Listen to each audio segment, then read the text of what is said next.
सो Hema friends welcome. सो देखिए ये है तीसरा वीडियो जहाँ पे हमने शुरू किया था ऐसे का क्वेश्चन आपको पता होगा। ये क्वेश्चन की यहाँ पे डिस्कशन हो रही है। ओके, अ माइंड और logic is like a knife और blade, it makes the hand bleed that uses it. तो आपको डिस्क्रिप्शन में लिंक मिल जाएगा, उसके मायने वगैरह मैंने समझाया था आपको, सारी चीज़ें बताई थी। और ये ऐसे का पेपर, ऑप्शनल पेपर और एथिक के पेपर बहुत इंपॉर्टेंट होते हैं, आपके नंबर्स बढ़ा सकते हैं, रैंक बढ़ा सकते हैं। तो ऐसे वीडियो को दिल लगा कर देखिए ऐसे वीडियो को, क्योंकि आपको समझ में आएगा कि कोई क्वेश्चन है तो उसे उस आंसर में लिखना क्या है। और आपको एक क्वेश्चन कमेंट भी आता है कि जो क्या कहेगी हम ब्रेनस्टॉर्मिंग किस तरीके से होती है। देखिए हम जब वीडियो बना रहे हैं, कोई भी क्वेश्चन को अटेम्प्ट करें तो हम वहीं पर ब्रेनस्टॉर्मिंग कर लेते हैं कि कोई क्वेश्चन के एंगल्स क्या है, उसे किस तरीके से देखना है, कौन से कीवर्ड्स पे ज़्यादा फोकस करना है और कहाँ पे जोर देकर लिखना है। चैलेंजेस वगैरह पूछे जाते हैं, एग्जामिन करना होता है, कभी कमेंट करना होता है कभी। तो हमें सारे कीवर्ड्स को देखते हुए एतराफ़ में इसके घूमकर क्या करते हैं, आंसर लिखते हैं। तो इस तरीके से हम सारे आंसर को अटेम्प्ट कर रहे थे, राइट। सो अगर आपको वीडियो सारे समझ में आ रहे तो कमेंट ज़रूर करें, कुछ नया सीखने को ज़रूर मिलेगा आपको सारे वीडियोज़ में। ओके, तो आप चैनल को सब्सक्राइब वगैरह जो जो चीज़ें होती है कर सकते हैं ताकि फ्यूचर में आपको सारी चीज़ें मिले। तो आदित्य श्रीवास्तव जिन्होंने फर्स्ट रैंक हासिल किया था उनकी आंसर बुक ले रहे ऐसे के पेपर को हम डिस्कस कर रहे हैं, राइट। तो चलिए वीडियो को शुरू करते हैं। और इससे पहले के ऊपर के पैराग्राफ में बताया गया था कि मनी सब कुछ है ऐसा लोग सोचते हैं और हम मटेरियलिस्टिक ऑस्टेंटेशंस यानी दिखावा करते हैं सारी चीज़ों का कि हमारे पास कार है और दूसरों को लुभाने की कोशिश करते हैं। That was being said. Okay, now we will have to attempt this thing here. All such attempts means वो मनी की बात हो रही है पर जो पैसा था। Ignore the elephant in the room. Okay, ये ऐसा फ्रेज है मतलब कि कोई ऐसा इशू है जो डिस्कस नहीं हो रहा है। Okay, which has always been trumpeting that real happiness comes not from some hoarded bundles of cash, okay, but by sipping your freshly brewed, okay, freshly brewed आपको दिख रहा है ना, ये थोड़ा सा नीचे ले लेता हूँ मैं, freshly brewed coffee while listening to the sound of your family वगैरह लिखे हुआ है आगे। मैं आपको बता देता हूँ क्या क्या हो रहा है यहाँ पर। सो देखो ये पैराग्राफ कहाँ से किस बात पे शुरू है। तो ऊपर की जो अटेम्प्ट हम जो मान रहे हैं कि पैसा सब कुछ है, ओके, लोगों का दिल दुखा रहे हैं, ओके, दूसरों पर वाह, दूसरों पे अटैक कर रहे हैं, दूसरों को हर्ट कर रहे हैं, तो ये सारी चीज़ें क्या है, मतलब ऐसे सारे अटेम्प्ट क्या है, फालतू है ये। और ऑल सच अटेम्प्ट ये जो हम कर रहे हैं ये क्या इग्नोर करते हैं, क्या अवॉइड करते हैं, क्या मतलब इनकार करते हैं, देखते नहीं है, क्या नहीं देखते, एलिफेंट इन द रूम। अब यहाँ पे कोई एलिफेंट की बात नहीं हो रही, कोई हाथी की बात नहीं हो रही, कोई रूम में बैठा हुआ है। ये फ्रेज ऐसा है, इसके मायने ये होता है कि कोई ऐसा इशू है जो बहुत इंपॉर्टेंट है लेकिन अभी डिस्कस नहीं किया जा रहा, उसे इग्नोर किया जा रहा है, अवॉइड किया जा रहा है। कि उसे देखने के लिए क्या कर रहे हैं, अवॉइड कर रहे हैं हम सारी चीज़ें उस पर डिस्कस करने के लिए, right. Which has always been trumpeting that real happiness. अब देखिए ट्रम्पेटिंग के माने क्या है, ट्रम्पेट की तो माने आपको पता होगा, वो जो पुंगी की जैसा कुछ होता है, राइट। इंस्ट्रूमेंट है, म्यूजिकल इंस्ट्रूमेंट है, सर्च करें ट्रम्पेट आपको दिख जाएगा। विच हैज़ मतलब ये लाउडली आपको बता रहा है that real happiness comes not from some hoarded bundles. ये आपको क्या बता रहा है कि भाई जो खुशी है वो होर्डेड बंडल से नहीं आती। होर्डेड यानी स्टोर जमा किए हुए चीज़ें, कैश के जो बंडल से उससे नहीं आती, but by sipping your freshly brewed coffee. अब ये ब्रूव के माने क्या है आपको पता होगा कि हम जब वाटर सारी चीज़ों को मिलाकर कॉफ़ी या चाय बनाते हैं तो उसे हम ब्रूव कहते हैं। ओके, तो ये जो पेयजल, मेरे ख्याल से हिंदी में कुछ लफ्ज़ होगा इसके लिए, तो कॉफ़ी टी क्या है, ब्रूव कहलाते हैं। Okay, brew like coffee and tea everything like that. Okay, so sipping यानी हम जो चुस्की लेके पीते हैं चाय वगैरह, तो कॉफ़ी की बात हो रही है। while listening to the sound of, okay, so ये जब हम कॉफ़ी पीते हैं क्या सुनते हुए, ऑफ योर लव वन यानी हमारे फैमिली के मेम्बर की बात हो रही है, फैमिली मेम्बर्स की। ओके, ये सारी बातें हो रही थी। ओके, तो उसमें खुशी छुपी हुई ये बताने की कोशिश की जा रही पैराग्राफ में। These modern workaholics caught in their rat race logic, okay, of trying to reach the top of the corporate ladder forget the wisdom of our sages that excess of everything is bad। Okay, आपको अगर okay सब दिख रहा है, right, वो कभी ऐसा लगता है कि आपको स्क्रीन पे सब नजर नहीं आ रहा है। ओके, तो आगे बढ़ते हम। अब देखिए यहाँ पे क्या है, दीज मॉडर्न वर्कहॉलिक्स मतलब जो आज लोग वर्कहॉलिक के मैम के काम, इसका मतलब होता है, देखिए वर्कहॉलिक्स के माने कि कोई इंसान है जो काम को अपने बहुत मोहब्बत करता है और हद से ज्यादा काम कर रहा है, तो उसे हम कहेंगे वर्कहॉलिक्स। तो आज की जो मॉडर्न वर्कहॉलिक है वो कहीं में फंस चुके हैं, पकड़ चुके हैं, फंसने की बात हो रही है यहाँ पे, एक तरह से फंसने का मानी आ रहा है यहाँ पे काउट के माने। In their rat race logic. Okay, rat race logic क्या है कि कोई ऐसा हम किसी को हराने के लिए कोई ऐसी रेस में उतर गए जो पॉइंटलेस है, मतलब उसका कोई मकसद नहीं और वो चलती ही जा रही है, तो वो रैट रेस लॉजिक होगा। Of trying to reach, okay, मतलब क्या कोशिश हो रही है, to reach the top of the corporate ladder, मतलब एक बड़ा बिजनेसमैन बनने की क्या हो रही है यहाँ पे, क्या बोलेंगे हम, कोशिश हो रही है। Okay, forget the wisdom of our sages that excess of everything is bad. और ये हम क्या भूल चुके हैं, क्या विजडम भूल चुके हैं, क्या विवेक, जो बात पहले की जाती थी कि होशियारी की जो बातें हैं वो हम भूल चुके हैं हमारे सन से, कि सब कुछ बहुत ज़्यादा कोई चीज़ संभाल के मतलब जमा कर लेना, excess of everything is bad, मतलब कोई चीज़ अब बहुत ज़्यादा कर रहे हैं तो वो क्या है, बैड है, बुरा है। ओके, तो ये बात हो रही है यहाँ पे। तो इसके बाद देखिए, as it is said, okay, जैसा ये कहा जाता है, it takes more than intelligence to act intelligently. Okay, मतलब ये क्या है, अच्छा यहाँ मैं इतना समझा देता हूँ कि कोई मतलब इंटेलिजेंटली एक्ट करने के लिए आपको बहुत ज़्यादा इंटेलिजेंस उस पर खर्च करना होगा, विवेक, होशियारी, बुद्धिमत्ता जो कहेंगे, बुद्धिमान जो होते हैं, उसके पीछे बहुत सारी चीज़ें छुपी होती है होशियारी के। तो अगर आपको इंटेलिजेंटली वर्क करना है, आप किसके सामने अगर होशियारी की बातें करोगे तो आपको पहले से होशियार होना होगा, उससे ज़्यादा होशियारी दिखानी होगी, मतलब पहले से आपके अंदर इंटेलिजेंस होना जरूरी है, तभी आप इंटेलिजेंटली एक्ट कर पाओगे लोगों के सामने।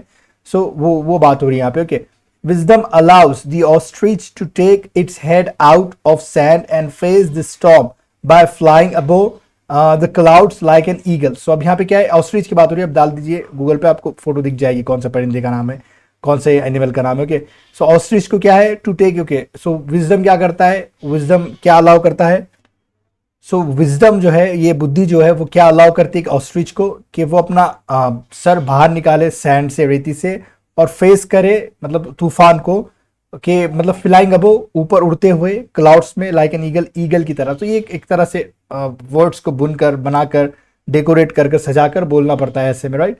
सो ये बात हो रही है यहाँ पे। Okay, so however such a wise state of the mind doesn't come as a bolt from the blue, मतलब एक तरह से बिजली की बात हो रही है कि ये जो आपके अंदर जो विजडम है, जो वाइज स्टेट है, जो आप अक्लमंद हो, होशियार हो, वो अचानक से नहीं आता एक बिजली की तरह। It takes careful analysis of all logic to become the open minded Raja Ram Mohan Roy and question the. Okay, पहले इतना देख लेते हैं। तो ये क्या है, ये जो माइंड है, मतलब वो तो पढ़ लिए, चलो। इट टेक्स केयरफुल एनालिसिस, तो ये बहुत केयरफुली से, ओके, होशियार से, गौर व फिक्र से आपको एनालिसिस करना होगा कोई भी चीज का। ओके, ऑल लॉजिक का, टू बिकम ओपन माइंडेड, मतलब ओपन माइंडेड होने के लिए किसकी तरह, मतलब ओपन माइंडेड राजा राम मोहन राय की बात हो रही है यहाँ पे, कि उन्होंने ओपन माइंडेड थे, तो उनकी तरह बनने के लिए आपको एक केयरफुल एनालिसिस जरूरी है ऑल लॉजिक्स का। ओके, और क्वेश्चन क्या कर सकते हैं फिर आप, question the bleeding of women. Okay, sorry, bleeding ये ना, okay, bleeding of women due to, okay, due to the ill-informed customary logic of sati being a proof of the purity of women and her intentions। मतलब ये क्या है, सती की आपको पता है कि इसमें क्या होता था कि सती में मतलब जब हस्बैंड मर जाता था तो उसे भी जला दिया जाता था, तो वो क्या प्रूफ दिखाता था कि वीमन का शुद्धिकरण हो गया, मतलब वो अब प्योर होगी, ये शुद्ध हो गई, मतलब वो तो मरी जाएगी बेचारी। तो ऐसी चीजों को आपको क्वेश्चन करने के लिए क्या विजडम का होना, राजा राम मोहन राय की तरह होना जरूरी है, मतलब बनने के लिए आपको आपका माइंड खुला रखना होगा, और लॉजिक को आप क्या करना होगा, एनालिसिस करना होगा, वो बात हो रही है यहाँ पे। ओके, सो एक एग्जांपल के जरिए बता रहे हैं।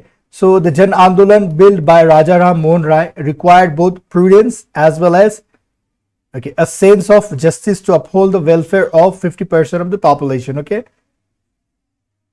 सो देखिए, तो जन आंदोलन बनाया गया था राजा राम मोहन राय के जरिए। ये क्या रिक्वायर करता है, प्रूडेंस यानी एक तरह से इंटेलिजेंस, ये विवेक है, यानी ऐसी क्वालिटी जहां पे आप कॉशियस होते हैं हर चीज के लिए। ओके, ये वो भी क्या रखता है, रिक्वायर करता है। और दूसरा क्या है, सेंस ऑफ जस्टिस, यानी आप सबके साथ इंसाफ करोगे, वो भी ये रखता है, मतलब जन आंदोलन में मतलब हुआ था राजा राम मोहन राय के जरिए। तो रिक्वायर करता है, अगर आपको ऐसा इंसान बनना है राजा राम मोहन के जरिए जैसा, तो आपको प्रूडेंस भी होना चाहिए, जस्टिस भी होना चाहिए आपके अंदर, सेंस। प्रूडेंस के माने क्या है, कॉशियस होना चाहिए, और जस्टिस के माने इंसाफ करने वाला एक सेंस होना चाहिए आपके अंदर। To uphold the welfare of the 50% of the population, क्या करने के लिए, कि आप सारे मतलब कम से कम 50% लोगों का वेलफेयर कर सको, कल्याण कर सको, राइट। सो देखिए, yet we can see that just analysing the reason behind the bleeding of the hand by our knife all blood is like flesh without blood. वैसा तो एक सॉन्ग के माने फ्लेश विदाउट ब्लड, राइट, फिर भी एक यहाँ माने देख लेते हैं हम। फिर भी यहाँ तक कि क्या वी कैन सी दैट, कि हम देख सकते हैं कि खाली एनालाइज करने से रीजन, मतलब analysing the reason behind bleeding of all the hand, मतलब हम ये एनालाइज कर रहे हैं कि जो हैंड अभी खून से बह रहे हैं, लथपथ है, बाय आवर नाइफ जो हमने इस्तेमाल की है, is like flesh without blood. इसके माने कि अब उसके अंदर वो फ्लेश यानी क्या है, गोश्त के माने है, कि वो एक ऐसा गोश्त का रुतरा है जिसमें खून नहीं है। ओके, ये बात हो रही है यहाँ पे, मतलब कि आप किसी को दुख पहुंचा रहे हो तो उतना सिर्फ ये नहीं है, मतलब एनालाइज नहीं कर सकते आप, उतना ही एनालाइज करने की आपको जरूरत नहीं, बहुत सारी चीजें देखना होगा, right. So you can that just analysing the reason behind the bleeding of the hand by our knife always is like just flesh without blood. So यहाँ पे ये बात हो रही है। ओके, माने समझ में आ रहे होगे आपको कि ब्लीडिंग ऑफ द हैंड यानी कि खून जो बहता है अपने हाथ से, समझिए आपको कहीं मार लग गया हाथ का तो आपका खून बहता है हाथ से, तो वो ब्लीडिंग ऑफ द हैंड है। By our knife all blade, कि आपने किसी को हर्ट किया, जैसे स्टार्टिंग में वर्ल्ड वॉर 2 के दौरान मतलब जो यूएसए ने क्या कहेंगे न्यूक्लियर बॉम्ब जो ये किया था, दागा था उस पर, तो वो क्या है उसको भी बाद में कई सारे ट्रीटीज लाया, प्रोलिफरेशन ट्रीटी के भाई आपको वीपन इस्तेमाल नहीं करना चाहिए, न्यूक्लियर वेपन। तो वो क्या है कि आप दूसरों को हर्ट कर रहे हो और बाद में वो आप पर ही बात आ रही है। तो ये बात चल रही है पूरी। ओके, फिर देखिए आगे देखते हैं हम। सो देखिए, delving a steep deeper into why are these knives all blade can help with completeness of our analysis। Okay, अभी देखिए delving क्या है, किसी चीज में बैठ के आप कोई चीज रिसर्च कर रहे हो, तो यहाँ पे क्या है कि हमें कोई चीज बहुत ज्यादा से गहराई से अगर से देखना है, deeper into delving a steep deeper into why, मतलब कोई चीज क्यों है, अगर आपको उसमें बहुत गहराई से सोचना है। So are these knives all blade की सारी जो चीजें हो रही है कि लोग दूसरों को हर्ट कर रहे हैं और बाद में वो उन पर भी आ रहा है, पछतावा हो रहा है, तो ये सारी चीजें अगर आपको एनालिसिस करना है, इसके अंदर जाना है, कैन हेल्प। अगर ये मतलब करते हैं आप, तो क्या इसमें हेल्प क्या होगा आपको, with completeness of our analysis. तो हमारा जो एनालिसिस का जो फंडा है, जो मेथड है, वो कंप्लीट हो जाएगा। ओके, ये बात हो रही है यहाँ पे, थोड़ा सा नीचे ले लेता। We see that just like the turtle reverts to its shell when faced with any danger। तो यहाँ पे क्या है कि हम देखते हैं कि जैसे एक टर्टल क्या करता है, उसके शेल में चला जाता है जब वो क्या करता है, डेंजर फेस करता है। सो आप यहाँ पे देखिए, human mind to prefers to stick to its comfort zone. Okay, तो इसी तरह ह्यूमन भी क्या है कि हमारे कंफर्ट जोन को हम चिपके रहेंगे, ऐसा हम मानते हैं, हम ऐसा पसंद करते हैं। And deny any new wisdom which could cause cognitive dissonance. तो हम क्या डिनाई करते हैं, न्यू विजडम को। न्यू विजडम यानी एक मतलब कोई आपको सोच रहा है, कोई अच्छा बात बता रहा है, तो आप उसको क्या करोगे, डिनाई करोगे, अगर आप कंफर्ट जोन पसंद करते हो अपना।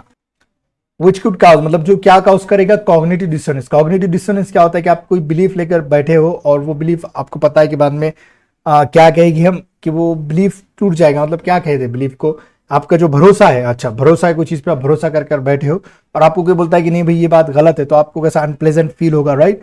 तो कॉन्ट्राडिक्ट हो जाएगा आपकी बिलीफ के एतराफ में। तो वो फीलिंग होती है कि आप जो मान रहे हो वो उसके खिलाफ कोई आकर बोल रहा है, तो कॉग्निटिव डिसोनेंस कहलाएगा, राइट। आपको वैसा महसूस होगा कि मेरा बिलीफ ही सही है और वो गलत है, लेकिन आप जो बिलीव कर रहे हो वो गलत ही है, बिलीव जो कर रहे हो। Such a human mind is like a ship stuck at harbour where it is safe, but that is not what is meant for. Okay, so ये क्या है, जो ऐसा ह्यूमन माइंड जो अपने बिलीफ पर बैठा है, जिसमें कॉग्निटिव डिसोनेंस की मतलब भावना बहुत ज्यादा है, वो ह्यूमन माइंड कैसा है, एक शिप की तरह है जो बंदरगाह पर रुकी हुई है, लेकिन वेयर इट इज सेफ, जो वो वहां पर क्या है, सेफ है, ओके, हिफाजत से है, but that is not what is meant for, लेकिन वो उसके लिए नहीं बनी। ओके, ये वो नहीं है जो उसके लिए बनी। जैसे शिप क्या काम है उसका, कि भाई वो जाके सफर करे, ओके, ट्रैवल करे, जर्नी करे, वॉयज करे, मतलब समंदर में घूमे फिरे, राइट, लोगों तो इधर से उधर लेके जाए, ट्रेड वगैरह। सो वो बात हो रही है यहाँ पे, एक तरह से फिगरेटिवली हाइपोथेटिकली बोला जा रहा है कि एक शिप का काम क्या है, घूमना फिरना, समंदर की सैर करना, लेकिन वो एक हार्बर पर बैठी हुई है, बंदरगाह पर, तो उसका काम नहीं है, लेकिन वो सेफ है वहाँ पे। सो वैसे ही हमारा माइंड है कि हम अपने आप को कहाँ सेफ महसूस करते हैं, कंफर्ट जोन में। So that is the thing here. Okay, so इसका चौथा वीडियो हम जल्दी लाएंगे, मतलब ये वीडियो मेरे ख्याल से बहुत ज़्यादा हो गया है लंबा। ओके, 13 मिनट हो चुके हैं, तो हम अगला वीडियो लाएंगे, चौथा वीडियो। आप वीडियो को जरूर देखिए और अब तक वीडियो देखने के लिए आपका बहुत बहुत शुक्रिया।